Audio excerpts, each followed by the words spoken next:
अब supreme court ने यह स्वीकार किया है कि दहेज विरोधी कानून का गलत इस्तेमाल हो रहा है। सुप्रीम कोर्ट ने कहा है कि महिलाएं ससुराल वालों को परेशान करने के लिए दहेज विरोधी कानून का इस्तेमाल कर रही हैं।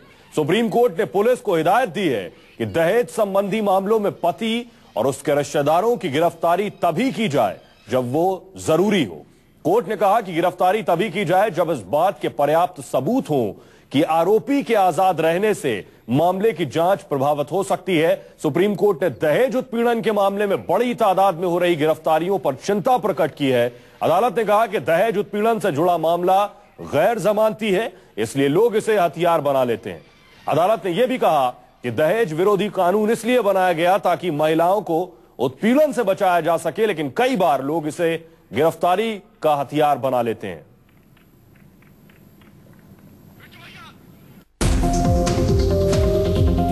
सुप्रीम कोर्ट ने कहा है कि दहेज विरोधी कानून से जुड़े मामलों में पुलिस अभियुक्त को तुरंत गिरफ्तार नहीं कर सकती। उसे गिरफ्तारी के लिए हर हाल में कारण बताने होंगे जिनकी अदालत से जांच होगी। अदालत ने कहा है कि पुलिस का पहले गिरफ्तार करो, उसके बाद आगे बढ़ो का रवैया निंदनीय है। इस पर हर हाल में रोक लगनी चाहिए। कोर्ट ने सभी राज्य सरकारों को यह सुनिश्चित करने का निर्देश दिया है कि दहेज उत्पीड़न सहित सभी अपराधों जिसमें 7 साल तक कैद की सजा का प्रावधान है, उन मामलों में पहले गिरफ्तारी का सहारा न लिया जाए। कोर्ट ने कहा कि आईपीसी की धारा 498A महिला को उसके पति या उसके रिश्तेदारों के हाथों उत्पीड़न से बचाने के लिए है, लेकिन इस कानून का इस्तेमाल असंतुष्ट महिलाएं हथियार की तरह करने लगी हैं। अदालत ने कहा कि बहुत सारे मामलों में पति के बूढ़े दादा दादी, दशकों से विदेशों में रहने वाले बहनें भी गिरफ्तार की गई हैं। कोर्ट ने कहा कि गिरफ्तारी स्वतंत्रता को कम करती है, इससे व्यक्ति अपमानित होता है और इससे हमेशा के लिए कलंक लग जाता है। प्रभाकर मिश्रा हमारे सहयोगी और ज्यादा जानकारी के साथ जुड़ रहे हैं। प्रभाकर, कोर्ट ने इस पूरे मामले पर क्या कुछ व्यवस्था दी है? चाहे वो लॉ कमीशन की बात हो या सुप्रीम कोर्ट ने भी अपने अपने अलग अलग फैसलों में कहा हो, कल सुप्रीम कोर्ट ने जो फैसला दिया उसमें साफ तौर पर कहा कि 498A का बेजा इस्तेमाल हो रहा है। दहेज उत्पीड़न से बचने के लिए इस कानून को लागू किया गया था, लेकिन ये ससुराल पक्ष को प्रताड़ित करने का हथियार बन गया है। और उसमें सुप्रीम कोर्ट ने कई और बातें कही है कि दहेज का मामला ही नहीं, इसके साथ ही कई और भी मामले होते हैं जिसमें सजा 7 साल से कम होती है, वहां पुलिस गिरफ्तार करती है। और कहीं ना कहीं पुलिस के पास ये गिरफ्तारी का जो हथियार है, उससे पुलिस में जो भ्रष्टाचार है वो एक बहुत बड़ा कारण है। तो कुल मिलाकर ये कि जो लंबे समय से बहस चलती आ रही थी या आ रही है, लॉ कमीशन की रिपोर्ट हो, पुलिस कमीशन की रिपोर्ट हो या सुप्रीम कोर्ट के आदेश हो, जिसमें बार बार यह कहा गया कि 498A में बदलाव की जरूरत है क्योंकि इसका बेजा इस्तेमाल हो रहा है। सुप्रीम कोर्ट ने इस पर मुहर लगा दी कि पुलिस वाले इस पर जब भी गिरफ्तारी करें सोच समझ के करें, और जो आईपीसी और सीआरपीसी की धारा 41 है उसमें जो गिरफ्तारी के लिए कुछ शर्तें हैं, कुछ कंडीशंस है, उसको फॉलो किया जाए और बिना उसको फॉलो किए गिरफ्तारी नहीं की जा सकती। मजिस्ट्रेट के लिए भी कोर्ट ने कहा है कि मजिस्ट्रेट जब भी इस तरह की गिरफ्तारी का आदेश दे तो कुछ शर्तें हैं उसे माने। और सुप्रीम कोर्ट ने साथ ही साथ अपने फैसले के मामले में यह भी कहा है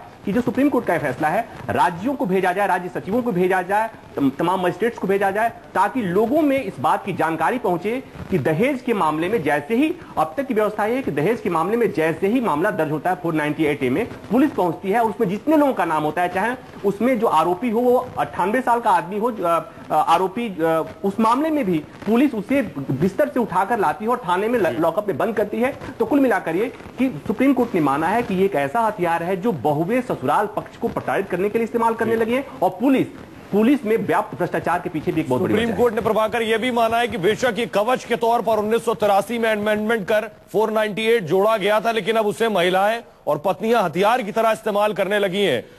प्रभाकर, किसकी सुनवाई थी जिस पर ये गाइडलाइंस जारी की है सुप्रीम कोर्ट ने? देखिए सुहेल, बिहार का एक मामला था जहां पर गिरफ्तारी हुई, आरोप लगाया था महिला ने कि शादी हुई थी 2007 में, और आरोप लगाया गया था महिला की तरफ से कि 8 लाख दहेज, मारुति कार, एसी, रेफ्रिजरेटर मांगा गया परिवार वालों की तरफ से। परिवार वालों ने यह धमकी दी कि अगर ये शर्तें मानी नहीं जाएंगी तो लड़के की दूसरी शादी कर दी जाएगी। और जब शर्त नहीं मानी गई, आरोप के मुताबिक जब शर्त नहीं मानी गई तो उस बहू को घर से निकाल दिया गया। पुलिस ने फौरन मामला दर्ज किया और घर के सभी लोगों को गिरफ्तार कर लिया। लोअर कोर्ट से जमानत नहीं मिली, हाई कोर्ट ने जमानत देने से मना कर दिया, फिर सुप्रीम कोर्ट में जाकर सुप्रीम कोर्ट से उन्हें जमानत मिली थी। उसके बाद से इसी मामले पर सुप्रीम कोर्ट ने जो फैसला दिया कि ये मामला महज बानगी है। और जहां फैसले की बात मैं करूं सोहेल, यहां पर सुप्रीम कोर्ट ने अपने फैसले में साफ तौर पर लिखा है कि महज 15% जो केसेज हैं उसमें इस मामले 498 के मामले में ही सजा होती है। 85% मामले में लोग बेगुनाह साबित होते हैं, लोगों को बाइज्जत बरी किया जाता है। तो कोर्ट ने माना कि जो ये 85% लोग हैं, उनके पूरे चरित्र पर, उनके भविष्य पर एक दाग लगता है। जब इस मामले में उनकी गिरफ्तारी होती है, वो बेवजह सफर करते हैं, सलाखों के पीछे रहते हैं, और कहीं ना कहीं एक ऐसी व्यवस्था है जिस पर बदलाव की जरूरत है, और कोर्ट ने साफ कर दिया है कि अब ऐसी व्यवस्था नहीं चलेगी। जी प्रभाकर, मुझे याद है 2010 में भगत सिंह कोश्यारी की अध्यक्षता में पार्लियामेंट ने एक कमेटी भी बनाई थी जिसे दहेज विरोधी कानून के दुरुपयोग वाकई हो रहा है, इसकी रिपोर्ट सौंपनी थी। क्या यह कैसे लागू होगा या इसकी निगरानी कैसे होगी कि राज्यों में भी आखिर इसका दुरुपयोग नहीं हो रहा है? देखिए सुहेल, जस्टिस जीवन रेड्डी की अध्यक्षता में लॉ कमीशन के पास जब ये बात कही गई कि 498A में बदलाव की जरूरत है, तो वहां पर जस्टिस जीवन रेड्डी की रिपोर्ट जो आई, जो पार्लियामेंट के सामने रखी गई, उसमें कहा गया कि निश्चित तौर पर इसका मिसयूज हो रहा है, लेकिन इस मिसयूज को आधार बनाकर इसे डिलीट नहीं किया जा सकता है। बदलाव की गुंजाइश है। जो गिरफ्तारियां होती है, उस गिरफ्तारियां में सावधानी की जरूरत है, हाँ गाइडलाइंस की जरूरत है। लॉ कमीशन ने भी माना कि गाइडलाइंस की भी जरूरत है, लेकिन अब सुप्रीम कोर्ट ने जो कहा कि जो सीआरपीसी में मौजूदा प्रावधान है सेक्शन 41, उसमें जो गिरफ्तारी के लिए गाइडलाइंस है कि किन किन शर्तों में गिरफ्तारी हो सकती है, खासकर 7 साल या 7 साल से कम सजा के मामले में गिरफ्तारी की जो शर्तें हैं कि अगर कोई आदमी गिरफ्तार किया जाता है तो उसकी वजह क्या है, क्या उसके बाहर रहने से मामले की जांच को प्रभावित किया जा सकता है, या उसका बाहर रहना समाज के लिए या उसी तरह का अपराध घटित करने के लिए पर्याप्त है, तो ये तमाम शर्तें होंगी। अगर ऐसा नहीं है तो गिरफ्तारी पुलिस नहीं कर सकती। अब ये सुप्रीम कोर्ट का आदेश है। प्रभाकर, एक महत्वपूर्ण बात आप ये बता रहे हैं कि सिर्फ दहेज विरोधी कानून ही नहीं, हर वो मामले जिन धाराओं में 7 साल तक की सजा हो सकती है, उन मामलों में गिरफ्तारी से पहले सोच समझकर विचार करके उसके बाद ही गिरफ्तारी होगी।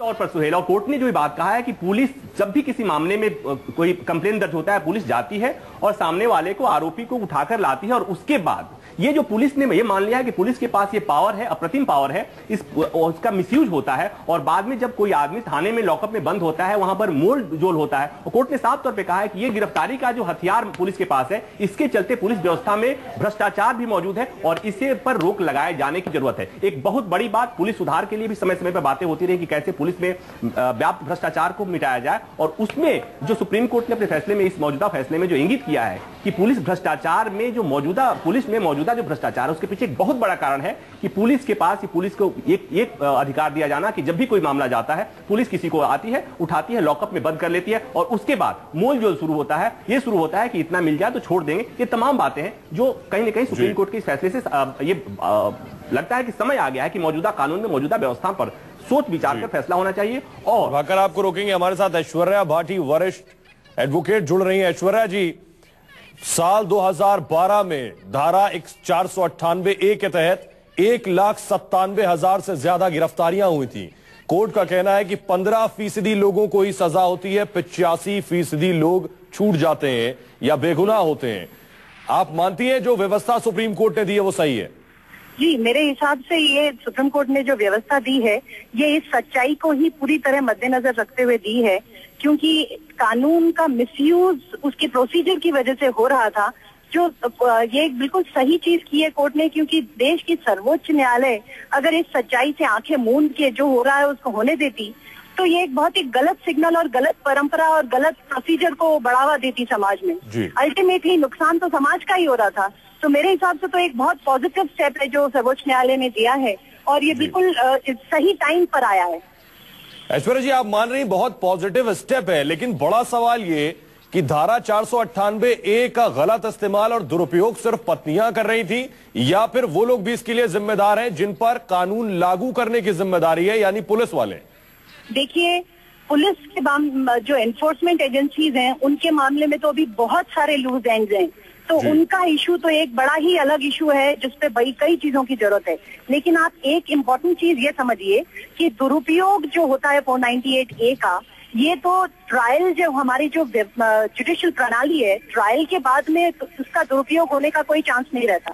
इसका जो दुरुपयोग होता है वो इनिशियल स्टेजेस पे ही होता है, जब इन्वेस्टिगेशन चल रहा था, रॉन्गफुल अरेस्ट होते हैं, मतलब ऑटोमेटिक और मैकेनिकल अरेस्ट होते हैं। तो इस जो सुप्रीम कोर्ट का जो ये ऑर्डर आया है, ये जो इनिशियल स्टेज पे जो हैरेसमेंट होता है अननेसेसरी, उस पे एक बहुत कंट्रोल रखेगा और ये जो एनफोर्समेंट एजेंसीज या पुलिस एजेंसीज है उनके लिए भी बहुत एक कंट्रोल रखने का काम करेगा, क्योंकि ये राइट्स देता है, ये क्लैरिफाई करता है। अल्टीमेटली ट्रायल के बाद क्या होता है, इससे कोई भी लेडी का हक कम नहीं हो रहा है। इस बात को भी आपको समझना पड़ेगा। कानून का दुरुपयोग जरूर बचेगा। ऐश्वर्या जी हमारे साथ बने रही, हमारे साथ सामाजिक कार्यकर्ता अलका लांबा जी भी जुड़ रही हैं। अलका जी, आप मानती हैं कि सेक्शन आईपीसी की धारा 498A का दुरुपयोग लंबे वक्त से होता रहा है? जिस तरह से ऐश्वर्या जी को मैंने बताया कि 2012 में 1,97,000 से ज्यादा गिरफ्तारियां 498A में हुई थी और 15% मामलों में ही सजा हुई है। नहीं, मैं वही आपसे कहना चाहती हूँ, यहाँ पर दुरुपयोग तो तब होगा जब उपयोग होगा। 15% केसेस ही सिर्फ ऐसे हैं जिसमें सजाएं हो पाती हैं। और जिस तरह से पहले मेरी एक वकील ने कहा कि इसमें जो है किस तरीके से जो है केस पहली स्टेज पे ही, अगर वो झूठा केस है, आरोप झूठे हैं, तो पहले स्टेज पे ही वो नकार दिए जाते हैं, वो कोर्ट तक पहुंचते नहीं है। कोर्ट तक वही केस नहीं अलका जी, लेकिन जो सुप्रीम कोर्ट ने व्यवस्था दी है, अलका जी, सुप्रीम कोर्ट की व्यवस्था की 498A के तहत न सिर्फ पति की गिरफ्तारी होती है, उसके ससुराल वालों की, उसके रिश्तेदारों की, और अगर बहन कोई विदेश में है तो उसको भी बुला के उसकी गिरफ्तारी हो जाती है। क्या ये सही है? दहेज प्रताड़ना में अगर ये सभी लोग शामिल हैं और एक महिला की हत्या हो जाती है या आत्महत्या करने पर मजबूर होती है, तो मुझे लगता है कि बिल्कुल इसमें वो सभी लोग शामिल होते हैं जिन्होंने किसी न किसी तौर तरीके से महिला को प्रताड़ित किया और मजबूर कर दिया कि या उसको जला के मार दिया या उसको मजबूर किया कि वो फांसी तक लगाए। अलका जी, हत्या तक का बहुत एक्सट्रीम केस है, लेकिन वो केसेस हम उन मामलों की बात कर रहे हैं जिन मामलों में दुरुपयोग होता है सिर्फ दहेज विरोधी कानून का और FIR लिखा दी जाती है कहते हुए कि दहेज मांगा जा रहा है और मुझे प्रताड़ित किया जा रहा है। देखिए, झूठे केस लंबे नहीं चलते हैं, ना उनमें सजाएं होती है। झूठे केस अगर होते हैं तो उनमें बहुत जल्दी समझौते भी हो जाते हैं। हमने लेकिन अदालत ने इसमें एक बात और जोड़ी है कि झूठे केसेस में एक शख्स की गिरफ्तारी उसका अपमान भी है, उसको उसके बाद वापस आके अपनी जिंदगी को सामान्य करना एक बड़ा वक्त लगता है उसको। नहीं, तो आप महिला का पक्ष क्यों नहीं देख रहे? एक महिला के लिए, उसके पूरे परिवार के लिए किस तरह से पाई पर जोड़कर वो दहेज इकट्ठा करते हैं, उसके बाद उन्हें पता लगता है अपनी लड़की को जिंदगी भर दोबारा उनको जो है अपने पांव पे खड़ा करना है, उसकी जीवन भर की जिम्मेदारी माँ बाप पे आ जाती है। आप अलका जी हमारे साथ एडवोकेट ऐश्वर्या है, वो बेहतर जवाब देंगे। ऐश्वर्या जी, आप क्या अलका जी से इत्तेफाक रख रही है जो वो कह रही है कि महिलाओं को कवच दिया गया है और सही है कि उसमें गिरफ्तारी होती है उस मामले में, और अगर गलत है तो वो इनिशियली छूट जाते हैं? देखिए, अलका जी भी एक बहुत ही एस्पेक्ट को हाईलाइट कर रही हैं जो एक महिला का पक्ष है, और ये जो संगीन मामलों में है उनमें तो बहुत ही इम्पोर्टेंट एस्पेक्ट है। लेकिन सुप्रीम कोर्ट का जो ये डायरेक्शन है ये लिमिटेड है बेल पे और 498A पे। तो बेल की जो अल्टीमेटली सच्चाई है वो तो ट्रायल के बाद सामने आ ही जाएगी। ये खाली इशू बेल के इशू पे है, तो इसलिए इसमें मेरे हिसाब से तो किसी भी तरह से महिलाओं के राइट्स मिटिगेट या डाइल्यूट नहीं किए हैं कोर्ट ने, बल्कि ये जो प्रोसीजरल जो इसके मिसयूज हो रहा था उस पे एक तरह से अंकुश लगाने की कोशिश करी है। अलका जी, नहीं, देखिए, मैं फिर कहूंगी बहुत से केसेस ऐसे हैं जो आज भी दर्ज नहीं होते। दर्ज होते तो तुरंत गिरफ्तारियां नहीं होती जब तक वो दहेज का केस जो है बहुत वर्स्ट स्टेज पे नहीं चला गया है। तो मैं बिल्कुल नहीं मानती कि कोई महिला घर से निकलती है, FIR कराती है और पिता के पति के साथ पूरे परिवार को अरेस्ट करके जेल में डाल दिया जाता हो। कतई नहीं होता है जब तक वह। तो ये कहना बिल्कुल बेकार है कि कोई भी दहेज का मिसयूज करके पूरे परिवार को सिर्फ एक FIR के ऊपर जेल के। अलका जी, लेकिन ये आप किस आधार पे कह सकती हैं? इस तरह के बहुत से उदाहरण हमारे सामने हैं जिसमें इनका दुरुपयोग की बातें भी सामने आई हैं।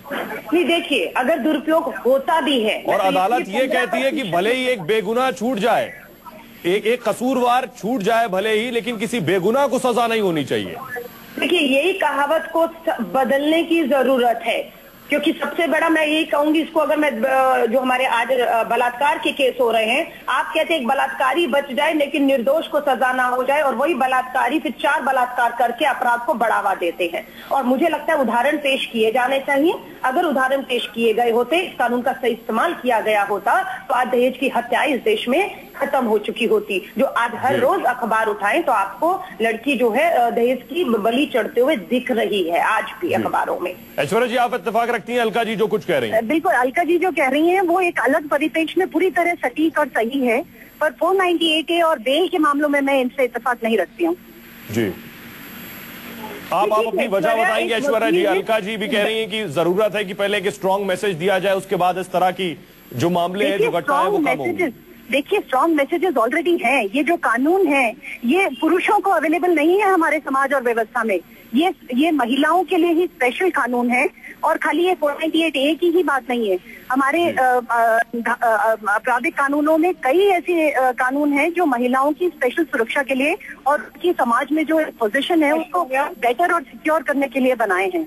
लेकिन अगर कोर्ट को ये दिख रहा है कि कोई उसका मिसयूज हो रहा है, तो उसकी प्रोसीजरल एस्पेक्ट्स में अगर कोर्ट ने कोई कंडीशंस लगाई हैं जिनको फॉलो होना है, और ये ध्यान में रखिए, मैं बार बार आपको यही हाईलाइट कर रही हूँ कि ये ट्रायल के ऊपर नहीं है, ये बेल और जेल, ये दो चीज एस्पेक्ट्स में है ये जो कोर्ट के डायरेक्शन है। ये एक बहुत ही इम्पोर्टेंट। ऐश्वर्या, आप मुझे सुन पा रहे हैं? जी ऐश्वर्या, आप वकील हैं, मुझसे बेहतर कानून जानते हैं। अभी जो रिपोर्ट आई है वो ये कहती है 15% केसेस में ही जो है वो सजाएं होती हैं। तो आपका ये, मैं तो मान लूं ये कहना है कि 85% केसेस जो हैं वो गलत केसेस होते हैं, वो बिल्कुल उस पर कोई सजाएं नहीं बनती है, वो केस ही नहीं होते दहेज के। 100 में से 85%, क्योंकि 15 में ही सिर्फ सजाएं हो रही हैं। तो अगर आप इस बात को कहेंगे कि 85% केस झूठे बनाए जाते हैं, तो मैं माफी चाहूंगी, मैं बिल्कुल इत्तेफाक नहीं रखती कि 85% केस झूठे और सिर्फ 15 जिनमें सजाएं होती हैं सिर्फ वही सच्चे हैं। देखिए, मेरे हिसाब से आप इस इश्यू को भी थोड़ा सा सही नहीं समझ रही हैं, क्योंकि 15% कन्विक्शन में रिजल्ट करते हैं, इसका मतलब ये नहीं है कि 85% गलत होते हैं। इसका मतलब ये है कि आपके वाले मैट्रिमोनियल इश्यूज हैं, ये मैट्रिमोनियल इश्यूज सेटल भी हो जाते हैं। ये नहीं है कि हर केस जो कन्विक्शन में रिजल्ट नहीं कर रहा वो झूठा केस है, क्योंकि मैट्रिमोनियल केसेस में कोर्ट्स में कई स्टेजेस पे कॉम्प्रोमाइज हो जाता है। लेकिन एक और इम्पोर्टेंट चीज ये है कि अगर आप पति और उसके परिवार वालों को अगर जेल भेजेंगे तो वो कॉम्प्रोमाइज का दरवाजा वहीं खत्म हो जाता है, फिर वो कहीं कॉम्प्रोमाइज नहीं आ सकता। इसलिए बेल और जेल एक बहुत इंपॉर्टेंट, ये जो सुप्रीम कोर्ट का ऑर्डर आया है इस इश्यू पे आया है, और इससे ये नहीं है कि खाली पुरुषों का फायदा होगा, इससे मेरे हिसाब से महिलाओं का भी फायदा होगा। जी, बेशक वो ससुराल वाले, वो महिलाएं जो जेल के चक्कर तक काट आती हैं। अलका जी, आप इत्तेफाक रख रही हैं ऐश्वर्या जी के जवाब से?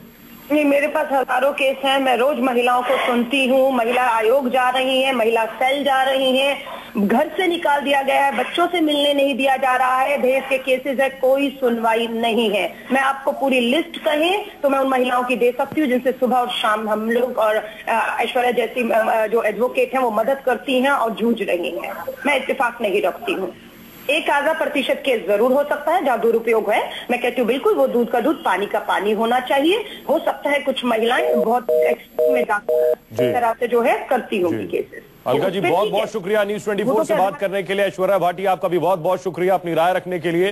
तो सामाजिक कार्यकर्ता अलका लांबा इत्तेफाक नहीं रखती हैं, लेकिन एडवोकेट ऐश्वर्या का कहना है कि जरूरी था, 498 का दुरुपयोग बढ़ रहा था, इस तरह की गाइडलाइंस की जरूरत थी।